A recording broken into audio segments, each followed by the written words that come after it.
Hello student, তো আমরা class 12 এর রাসায়নিক গতিবিদ্যা পড়ছিলাম। আজকে আমরা পড়ব বিক্রিয়া আণবিকতা এবং ছদ্ম ক্রম বিক্রিয়া। এর আগে আমরা বিভিন্ন ক্রমের বিক্রিয়া পড়েছি, শূন্য ক্রমের, প্রথম ক্রমের বিক্রিয়া। আজকে আমরা পড়ব বিক্রিয়ার আণবিকতা এবং ছদ্ম ক্রম বিক্রিয়া। বিক্রিয়ার আণবিকতা মানে কতগুলো অণু একটা রাসায়নিক বিক্রিয়ায় অংশগ্রহণ করছে এবং সেখান থেকে প্রোডাক্ট তৈরি করছে, সেটা তার বিক্রিয়ার আণবিকতা। এবং ছদ্মক্রম বিক্রিয়া, ছদ্ম মানে কি? দেখো, আমরা নিশ্চয়ই সবাই জানি যে কোনো একটা মানুষ আসলো, তার দেখতে একরকম কিন্তু সে কোনো আলাদা ছদ্মবেশে এসছে, তারকে আমরা তো বলি ছদ্মবেশী। মানে যা দেখাচ্ছে সেটা তার প্রকৃত রূপ বা প্রকৃত চেহারা নয়, সেটাই ছদ্মবেশী। তো এরকম ছদ্মক্রম বিক্রিয়া মানে অর্ডারটা দেখাচ্ছে একরকম কিন্তু সেটা তার প্রকৃত অর্ডার নয়, তার অর্ডারটা কিন্তু আলাদা, সেটা হচ্ছে ছদ্মক্রম বিক্রিয়া। ঠিক আছে, তো আমরা আসছি প্রথমে বিক্রিয়ার আণবিকতা। তো সবাই হেডিং দাও আণবিকতা বলে। ঠিক আছে, বিক্রিয়ার আণবিকতা। বিক্রিয়ার আণবিকতা কি? দেখো,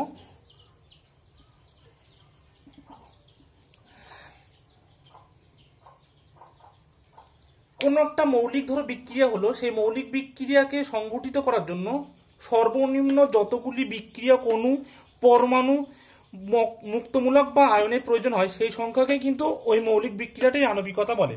ঠিক আছে, মানে যতগুলো অণু, পরমাণু, আয়ন বা মুক্তমূলক যা অংশগ্রহণ করবে তার পরিমাণটা হচ্ছে ওই বিক্রিয়ার আণবিকতা। ঠিক আছে, এবং দেখো একটা জিনিস এখানে যেটা বলার ছিল, যে মলিক মানে যে অণু বা যে পরমাণু অংশগ্রহণ করছিল এবং সেখান থেকে কি হচ্ছিল না, একটা মৌলিক বিক্রিয়ার থেকে বিক্রিয়াজাত পদার্থ তৈরি করছিল, সেখানে যে সংঘর্ষটা হচ্ছিল, ঠিক আছে, সেই সংঘর্ষের জন্য কি কাদের মধ্যে সংঘর্ষ হবে না, বিক্রিয়কের অণুর মধ্যে সংঘর্ষ হবে, এবং সেটা কিন্তু অবশ্যই কার্যকরী সংঘর্ষ হতে হবে।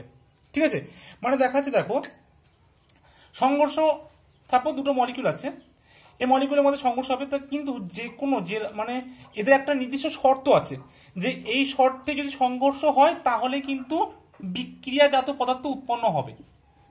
বোঝা গেল? বিক্রিয়াজাত পদার্থ উৎপন্ন হবে, মানে যে কোনো সংঘর্ষে কিন্তু বিক্রিয়াজাত পদার্থ উৎপন্ন হবে না। সাপোজ ধরো বললো যে এই পয়েন্টের সাথে এই পয়েন্ট যদি সংঘর্ষ হয় তাহলে হবে, কিন্তু এই পয়েন্টের সাথে এই পয়েন্ট যদি সংঘর্ষ হয় তাহলে কিন্তু হবে না। তার মানে কি, যে কোনো সংঘর্ষটাই কিন্তু বিক্রিয়াজাত পদার্থ উৎপন্ন করতে পারে না। এদের জন্য একটা এফেক্টিভ কলিশন বলা হয় যেটা, ঠিক আছে, মানে কার্যকরী সংঘর্ষ হওয়ার দরকার।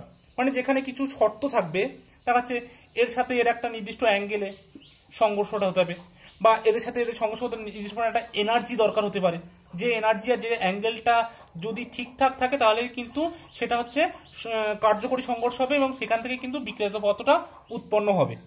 ঠিক আছে, এটাই কিন্তু আণবিকতার একটা মেন পার্ট। তো তোমরা আণবিকতার সংজ্ঞাটা বই থেকে পেয়ে যাবে। ঠিক আছে, এবং এই আণবিকতাটা শুধুমাত্র কিন্তু মৌলিক বিক্রিয়ার ক্ষেত্রেই প্রযোজ্য, মানে যেখানে বিক্রিয়াটা একক ধাপে সম্পন্ন হবে। ঠিক আছে, একক ধাপে, মানে জটিল বিক্রিয়ার ক্ষেত্রে হবে না, শুধুমাত্র কার ক্ষেত্রে প্রযোজ্য না, মৌলিক বিক্রিয়ার ক্ষেত্রে। এবার কেন মৌলিক বিক্রিয়ার ক্ষেত্রে প্রযোজ্য, কেন জটিল বিক্রিয়ার ক্ষেত্রে প্রযোজ্য না, সেগুলো এবার আসছি আমরা। ঠিক আছে, তাহলে এই পর্যন্ত বোঝা গেল যে আণবিকতা শুধু মৌলিক বিক্রিয়ার ক্ষেত্রে প্রযোজ্য, জটিল বিক্রিয়ার ক্ষেত্রে নয়। আর আণবিকতা কি, সংঘর্ষ তত্ত্ব কি, এই তিনটে জিনিস কিন্তু বলে দিলাম। ঠিক আছে, দেখো আমি একটা উদাহরণ দিয়ে বলি।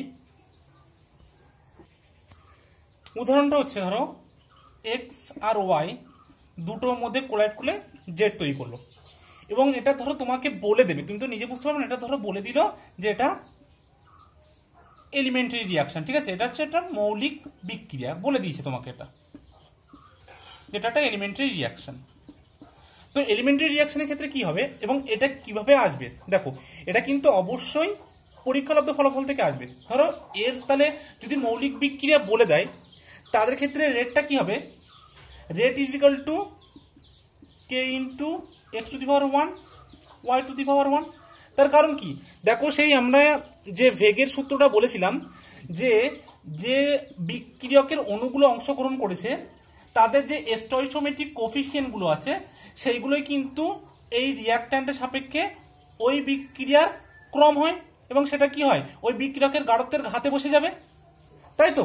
তাহলে দেখো এইটা কখন হবে বলেছিলাম, এটা যদি কিনা বিক্রিয়াটা মৌলিক বিক্রিয়া হয় বা যদি মৌলিক বিক্রিয়াটা একক ধাপ সম্পন্ন হয়, ঠিক আছে, একক ধাপ সম্পন্ন, মানে একটা ধাপেই সম্পন্ন হবে, মাঝে কোনো ইন্টারমিডিয়েট বা অন্তর্বর্তী যৌগ তৈরি হবে না, বোঝা গেল, সেক্ষেত্রে কিন্তু এটা খাটবে। এবার দেখো এটা আমরা কি জানি, এটা আমরা জানি শুধুমাত্র কিন্তু পরীক্ষালব্ধ ফলাফল থেকেই লিখতে পারি।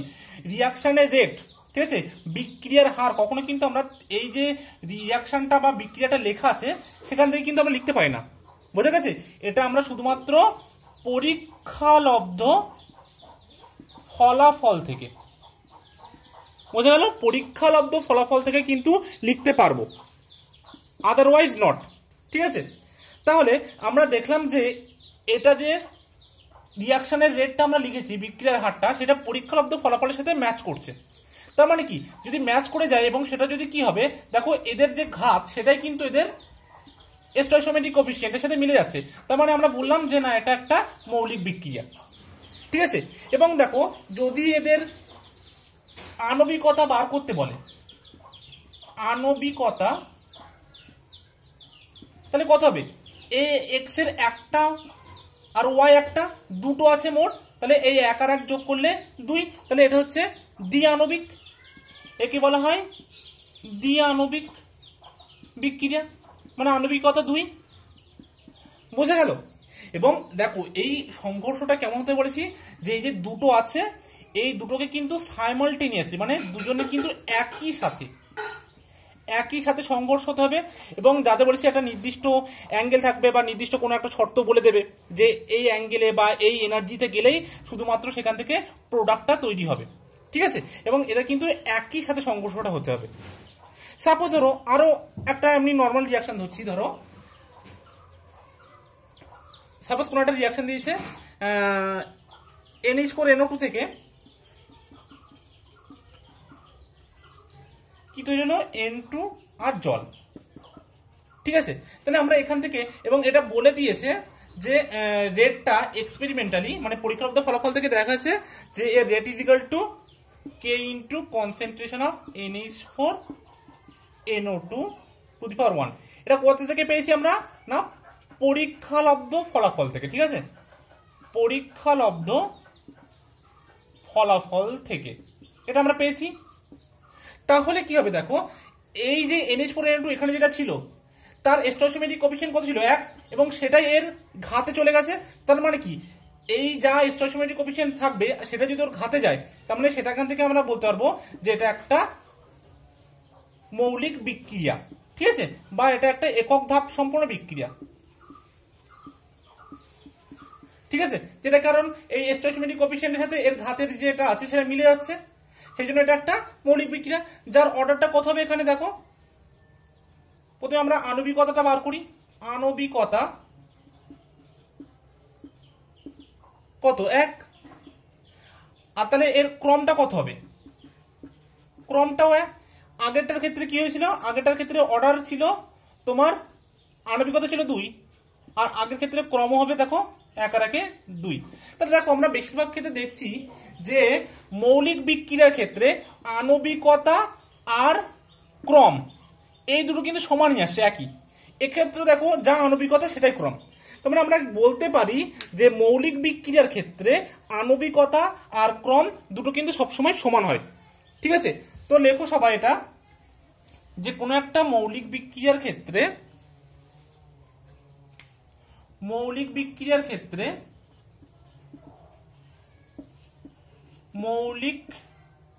বিক্রিয়ার ক্ষেত্রে আণবিকতা ইকুয়ালস টু ক্রম, তাই তো।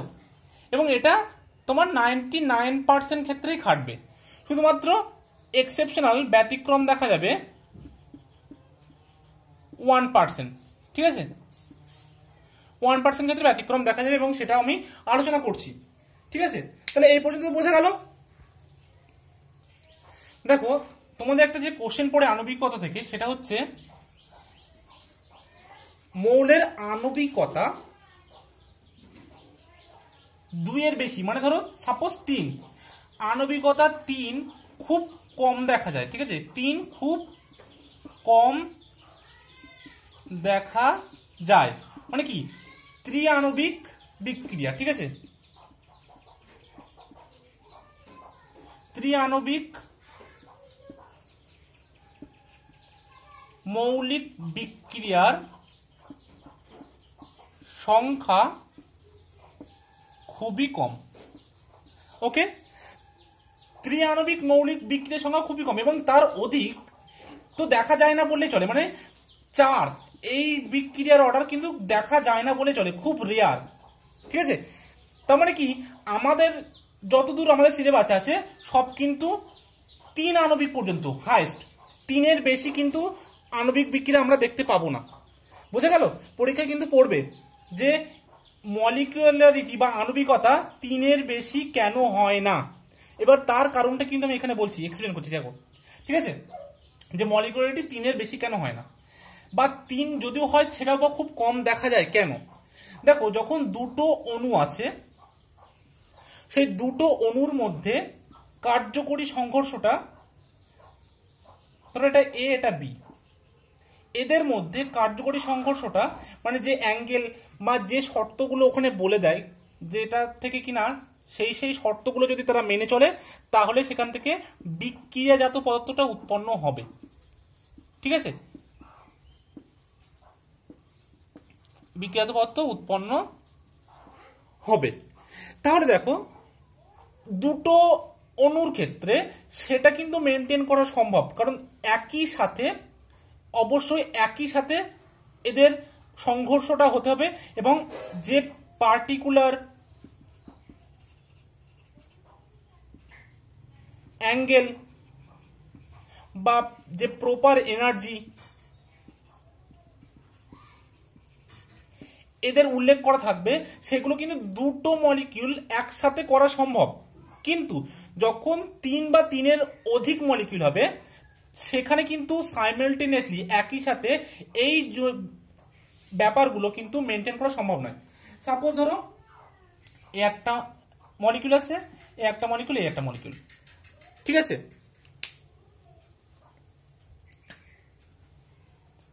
একটা একটা একটা।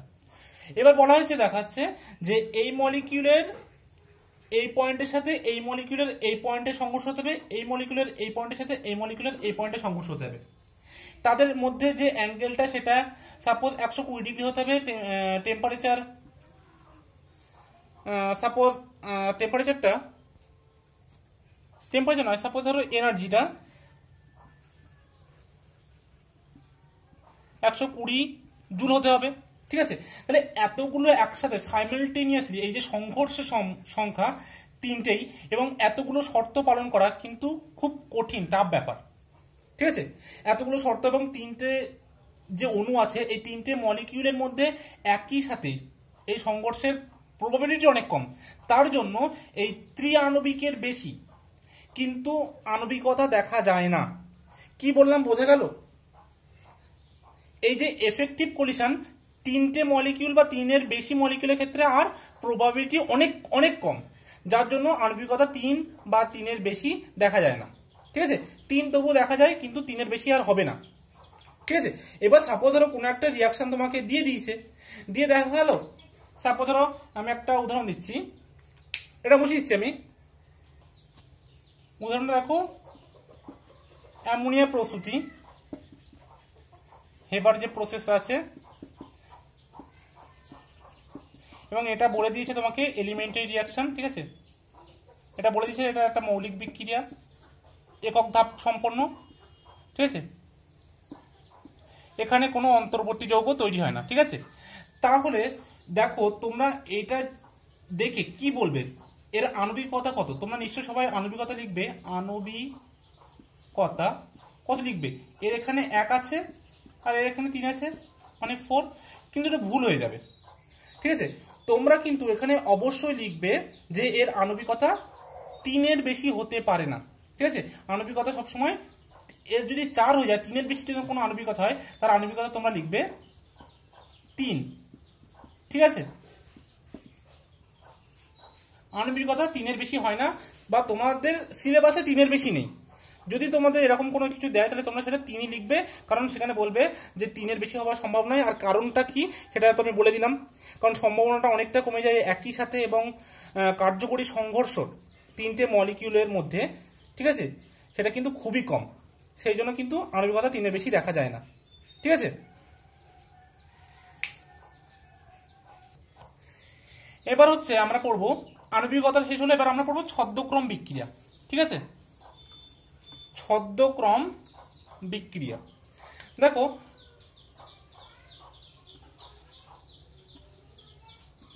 আচ্ছা একটু কালি ফুরে গেছে, আমি এটা কালোতে ভরে নিই। তোমরা তাহলে হেডিং দাও ছদ্মক্রম বিক্রিয়া, ঠিক আছে। দেখো ছদ্মক্রম বিক্রিয়ার মধ্যে তোমাদের যেটা আছে ছদ্ম প্রথম ক্রম বিক্রিয়া, ঠিক আছে। এবার ছদ্ম দ্বিতীয় ক্রম, ছদ্ম তৃতীয় ক্রম হতে পারে, কিন্তু তোমাদের সিলেবাসে আছে ছদ্ম প্রথম ক্রমের বিক্রিয়া, ঠিক আছে। তো দেখো ছদ্ম প্রথম ক্রম বিক্রিয়া যদি আমরা লিখি, যেটাকে বলা হয় সিউডো ফার্স্ট অর্ডার রিয়াকশন বা ছদ্ম প্রথম ক্রম বিক্রিয়া, এটা তোমাদের সিলেবাসে আছে, ঠিক আছে। দেখো দ্রবণে সংঘটিত এমন কিছু রাসায়নিক বিক্রিয়া আছে যেখানে কিনা অনেকগুলো বিক্রিয়ক তো অংশগ্রহণ করবে, কিন্তু বিক্রিয়ার হার কেবলমাত্র একটি বিক্রিয়কের গাঢ়ত্বের উপর নির্ভরশীল, এবং ওই বিক্রিয়কের গাঢ়ত্বের উপর নির্ভর করেই বিক্রিয়াটি প্রথম ক্রমের হয়। তাহলে এই ধরনের বিক্রিয়াগুলো কিন্তু বলবো আমরা ছদ্ম প্রথম ক্রম বিক্রিয়া, ঠিক আছে। মানে যেটা দেখাচ্ছে, সাপোজ একটা উদাহরণ দিচ্ছি আমি, সাপোজ ধরো ইনভার্সন অফ কেন সুগার বা হাইড্রোলিসিস অফ এস্টার, এই দুটো উদাহরণ তোমাদের আছে। তো ধরো যেটা হাইড্রোলিসিস অফ এস্টার,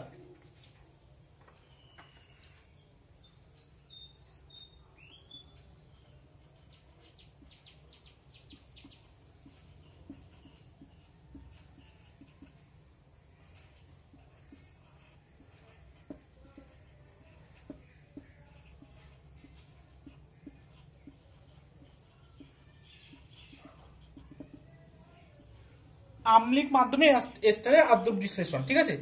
সেখানে ধরো আমরা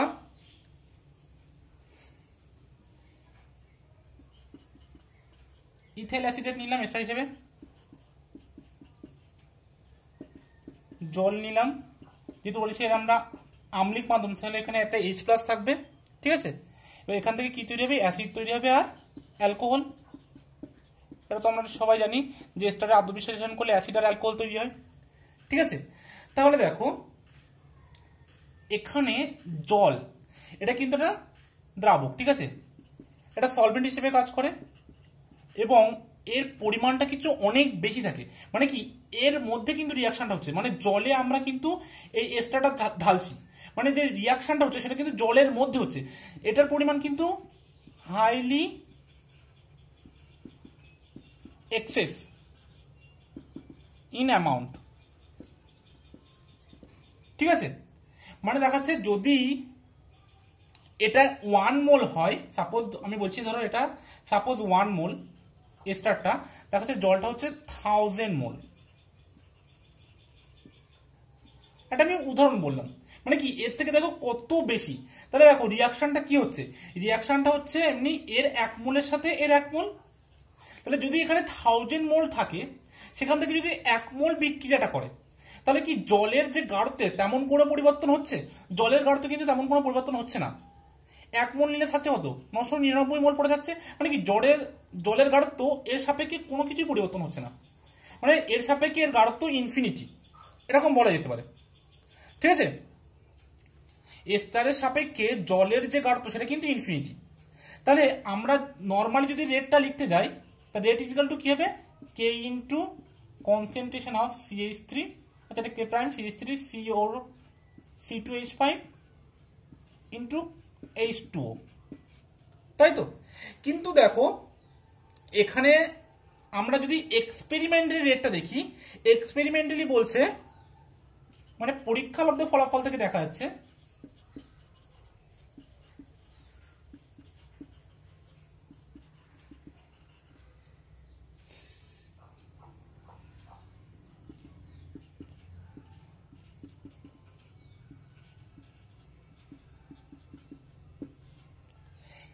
আর দেখো এটা কিন্তু বলাই আছে যে এটা কিন্তু একটা এলিমেন্টারি রিয়াকশন, ঠিক আছে, এটা কিন্তু একটা মৌলিক বিক্রিয়া, এটা কিন্তু বলে দিয়েছে মৌলিক বিক্রিয়া। এবং আমরা কি জানি মৌলিক বিক্রিয়ার ক্ষেত্রে যতগুলো রিয়াক্ট্যান্ট থাকে সেটাই হচ্ছে তার পাওয়ার উঠবে, যে স্টোচিওমেট্রিক কোএফিসিয়েন্ট গুলো সেগুলো তার এখানে থাকবে, কিন্তু পরীক্ষালব্ধ ফলাফল থেকে যে আমরা রিয়াকশন রেটটা পাচ্ছি তার সাথে কিন্তু এটা ম্যাচ করছে না, ঠিক আছে, এটা কিন্তু ম্যাচ করছে না। যার ফলে কি হবে, দেখা যাচ্ছে বিক্রিয়ার অর্ডারটা হচ্ছে 1, কিন্তু এখানে বিক্রিয়ার যে ক্রম সেটা হওয়ার কথা ছিল কত, 2। কিন্তু তার কারণ কি, কারণ এই যে জলের পরিমাণটা, জলের যে গাঢ়ত্ব সেটা কিন্তু এই এসটার তুলনায় অনেক বেশি, মানে পুরো যে বিক্রিয়াকালীন এই জলের গাঢ়ত্বের কিন্তু কোনো পরিবর্তন পড়ছে না, ঠিক আছে। তাই জন্য এটাকে তোমার জলের গাঢ়ত্ব যেটা, এটাকে তোমার কনস্ট্যান্ট বা ধ্রুবক রাখা হয় বিক্রিয়াতে, এবং শুধুমাত্র এস্টারের গাঢ়ত্বের উপরে কিন্তু বিক্রিয়া হারটা নির্ভর করছে, ঠিক আছে। এই জন্য এটাকে বলা হচ্ছে ছদ্ম প্রথম ক্রম। এমনি যেহেতু এটা মৌলিক বিক্রিয়া, তাহলে আমাদের রেটটা দেখে আণবিকতা কত ছিল, আণবিকতা 2, তাহলে এর ক্রম হবার কথা কত ছিল, ক্রমটা হবার কথা ছিল 2, কিন্তু হচ্ছে কত, এটা তো হচ্ছে না, ক্রম হচ্ছে 1, মানে এটা প্রথম ক্রমে বিক্রিয়া হচ্ছে। তাহলে আমরা আপাত চোখে দেখতে পাচ্ছি ক্রমটা 2, কিন্তু হচ্ছে তো 1, ঠিক আছে, হওয়ার কথা ছিল 2 কিন্তু হচ্ছে 1, যার ফলে আমরা কি বলবো না এটা ছদ্ম প্রথম ক্রমের বিক্রিয়া, মানে ক্রমটা হওয়ার কথা ছিল 2 কিন্তু হচ্ছে 1, মানে কি এটা কোনো একটা ছদ্ম বেশি, এই জন্য একে বলা হচ্ছে ছদ্ম প্রথম ক্রমের বিক্রিয়া। বোঝা গেছে? ঠিক সেম ভাবে কিন্তু আমরা বার করতে পারি, এটা গেল এস্টারের আদ্র বিশ্লেষণ, আরটা আছে ইনভার্সন অফ কেন সুগার, ঠিক আছে, মানে সুক্রোজের। তো এখানে দেখো আম্লিক মাধ্যমে সুক্রোজের আদ্র বিশ্লেষণ কি হবে, C12H22O11 প্লাস H2O, যেহেতু আম্লিক মাধ্যমে তার উৎপন্ন হবে C6H12O6 প্লাস C6H12O6, ঠিক আছে। এটা হচ্ছে তোমার গ্লুকোজ, এটা হচ্ছে তোমার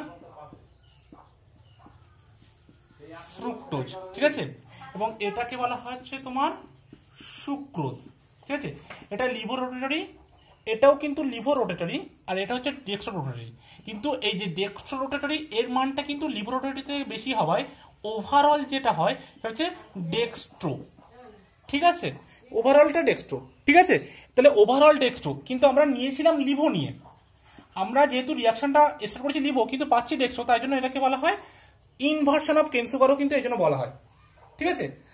এবার দেখো এখানে অর্ডারটা হওয়ার কথা ছিল, মানে যে রেটটা কে ইন্টু সুক্রোজ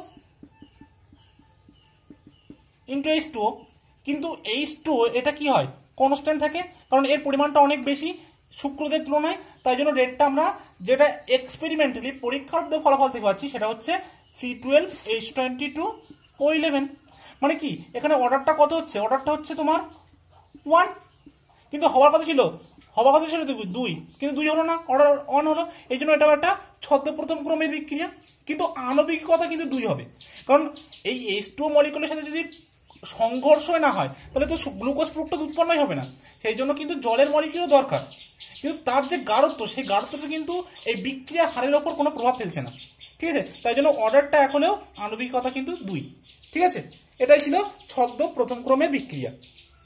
দেখো এবার আসছি আমরা জটিল বিক্রিয়া, মানে এতক্ষণ আমরা সব পড়ছিলাম মৌলিক বিক্রিয়ার ক্ষেত্রে যেগুলো একক ধাপ সম্পন্ন, আর জটিল বিক্রিয়া মানে কি যেখানে মাল্টি স্টেপ মানে একাধিক ধাপ সম্পন্ন।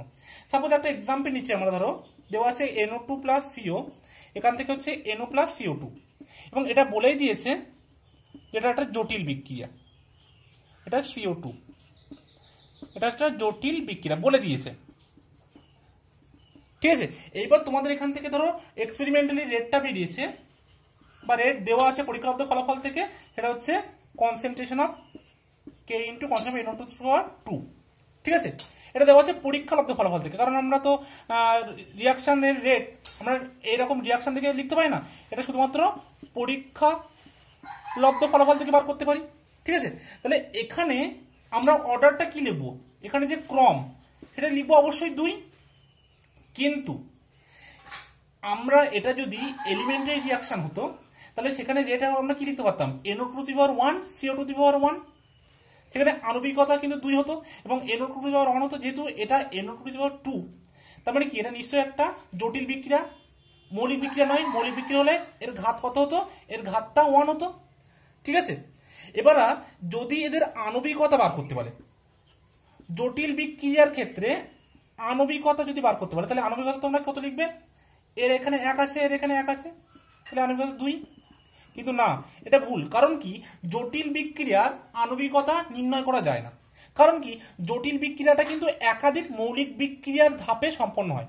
ঠিক আছে, আণবিকতা কিন্তু জটিল বিক্রিয়ার ক্ষেত্রে বার করা যায় না, কারণ এটা হচ্ছে মাল্টি স্টেপ রিয়াকশন, একাধিক ধাপ সম্পন্ন। তাহলে ওখানে যে একাধিক ধাপ আছে, আমরা প্রত্যেক ধাপের আণবিকতা বার করতে পারি, কিন্তু টোটাল রিয়াকশনের মলিকুলারিটি কিন্তু বার করতে পারি না আমরা। ঠিক আছে, কিন্তু এক একটা সিঙ্গেল স্টেপ, এই যে সিঙ্গেল স্টেপ গুলো আছে, সিঙ্গেল স্টেপের মলিকুলারিটি আমরা বার করতে পারি, কিন্তু টোটাল রিয়াকশনের মলিকুলারিটি কিন্তু আমরা বার করতে পারবো না। ঠিক আছে, এটা ছিল কমপ্লেক্স রিয়াকশনের ক্ষেত্রে। আর দেখো অর্ডারটা অ্যাকচুয়ালি কি, অর্ডারটা তো এই যে বিক্রিয়ার ক্রমগুলো আছে সেগুলো তো তোমরা এক্সপেরিমেন্টালি বার করতে পারো, কিন্তু আণবিকতা কি হয়? আণবিকতা তাত্ত্বিকভাবে বার করা হয়, তাত্ত্বিকভাবে। ঠিক আছে, থিওরিটিক্যালি কোন একটা বিক্রিয়া দেওয়া আছে, থিওরিটিক্যালি দেখা যাচ্ছে কোন একটা রিয়াকশন দেওয়া আছে, সেই রিয়াকশন দেখে আমরা কিন্তু তার এই আণবিকতা বার করে নিতে পারি।